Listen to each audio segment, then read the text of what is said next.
got engaged and someone, probably your mom, is immediately like, when are you going to get married? When are you going to get married? And that's the number one question that you're asked. But the second question you're always asked is, where are you going to get married? And that's the first major decision that you have to make for your wedding. Are you going to have this traditional wedding that you've been planning in your head since you were 4? Or have you considered a destination wedding? And now you're on page 47 of Google. You have 30,000 tabs open and you're going down rabbit holes of destination weddings and you're trying to figure out which one is actually right for you. Let me save you the spiral. I'm Sully. I'm a destination wedding planner. I specialize in weddings in Mexico and the Caribbean at all-inclusive resorts, and I've been doing this for 10 years. And this is the question that I hear the most often, especially when brides are recently engaged. In this video, I'm going to walk you through the real differences between destination weddings and traditional weddings, because you need to make this decision right away before you're going back and forth with yourself for 6 months and wasting all of that precious wedding planning time. And I'm going to tell you at the end something that most planners won't tell you, so make sure you stick around for that. So what's the difference between a destination wedding and a traditional wedding, especially when we're looking at the overall vibe? A traditional wedding, it's an event, right? You've got a venue. You've got a caterer, a DJ, a florist, a coordinator, and you're the one managing it all. And all of those things are managed in some sort of magical way, seamlessly, and you have to kind of put it all together as like this mastermind of wedding planning gurus or whatever. And if you're anything like me, the super type A person, you have a binder with plastic inserts with all the receipts and all the names and all the things all organized together, because I feel you, planner girl here, I see you. But then your guests show up, right? And they celebrate and it's this big event, and then they leave and you and your new spouse disappear and you go off on your honeymoon and everyone else goes home. And that's it. And it's an amazing day. And every single bride, including myself, will tell you that that day goes by so fast, most of it's going to be a blur. You see so many different people, you do so many different things, you're so overwhelmed by stress and anxiety and excitement and happiness and glee that the day just flies by you. A destination wedding flips that. So your people are all traveling together, spending real time together with each other, with you. And your wedding is kind of like a centerpiece of that experience. So to the bride whose family is scattered around the whole country, this is particularly beneficial to you. When I was engaged and getting married, one of the things I wanted was my family to be a part of my wedding. So they all flew up from Puerto Rico. I hadn't seen them in years. And we hadn't had a huge event where everybody from my family home and my family in Puerto Rico get together in, I don't even remember when.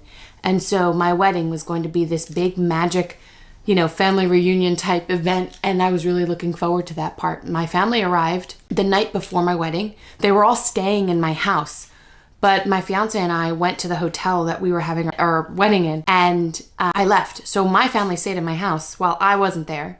And then it's the wedding day, and like I said, it's a blur. I remember seeing a couple cousins. I don't remember seeing everybody that flew up. And then the next day after my wedding, we were on a plane to our honeymoon. I didn't even get to see them. This whole time I was looking forward to being with my family that I hadn't seen in so long, that flew up from Puerto Rico to see me and my wedding. I never saw them. And some of them I haven't seen since. And it's just kind of like this, I don't regret it or anything, but I do feel like it was this missed opportunity.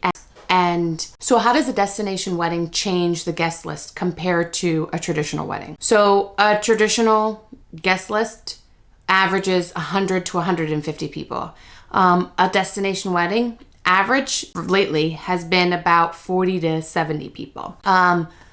Almost every client that I talk to starts with 250 plus within 5 minutes. Immediate family, extended family, college friends, work friends, and then here come all of your family members asking if so-and-so's neighbor's cousin who works with so-and-so can also be invited to your wedding. And now all of a sudden, you look at your number and you look at the names of the people on that list and you realize, I don't know half of the people on this list. Why am I about to feed 250 people where most of them I don't even know. And so that moment right there is one of the reasons why, before you get that ball rolling, you might want to consider a destination wedding, because the guest list naturally shrinks down. And it's not usually done by you. It kind of sort of does it by itself, because the people who show up are the people who want to be there. And nobody is going to come out of obligation. Nobody's going to come because so-and-so's coming. I'll go if you go. No. I don't want you coming to my wedding just because somebody else is coming. I want you to come to my wedding because you want to be there to celebrate with me. I actually made a whole video about how your guest list changes and how to handle the pushback. I'll put a link for you for that video down below. So what's actually the difference in the planning process between the two?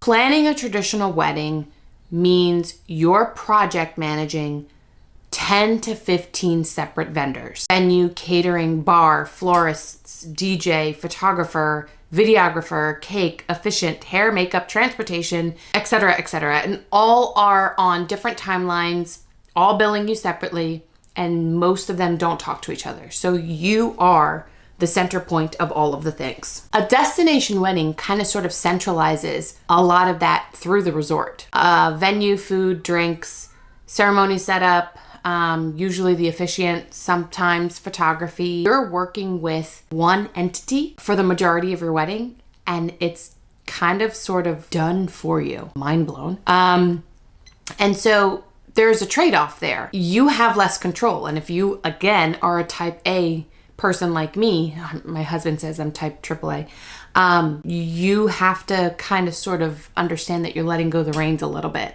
Okay, so the most important question, and I think the one that deserves a whole separate series of videos, is going to be the price difference. Comparing traditional weddings versus destination weddings and which one is going to be cheaper. There really isn't an answer for you for that one, because the honest answer is it really does depend. I can give you some real numbers. So in my area, I'm in New Jersey. So the tri-state area, New Jersey, New York, Connecticut, DC, a traditional wedding is running somewhere between $65,000 and $75,000. That's average. And by the way, that includes a lot of DIY. I recently saw a girl on TikTok whose venue alone was charging her $94,000 just the space. A destination wedding can absolutely be less. I do find in my experience that brides traditionally save a significant amount of money by going the destination wedding route. I'll break down the real cost comparison with actual numbers in my next video. And if you want to go deeper on contracts and what resorts actually charge you, I've got a whole series on that one too. Okay, so like I told you in the beginning, there's one thing most planners won't say out loud, and I'll tell you right now. Your wedding is for you, period. This decision cannot be based on what your mother always dreamed of or what all your other friends who got married were doing, or what society kind of describes as the ideal dream wedding. A destination wedding isn't for everyone, and that's fine. If you need 200 people in a room, if your grandmother can't fly, if your vision only works for a specific hometown venue, then traditional might genuinely be your better call. But if you're worried about what people are going to think or say, you are allowed to be selfish for your own wedding. This is yours. If this is what you want, this is what you should do. And honestly, who really cares if they have a problem? So the next thing you need to do, once you figured this part out, is to look at real numbers.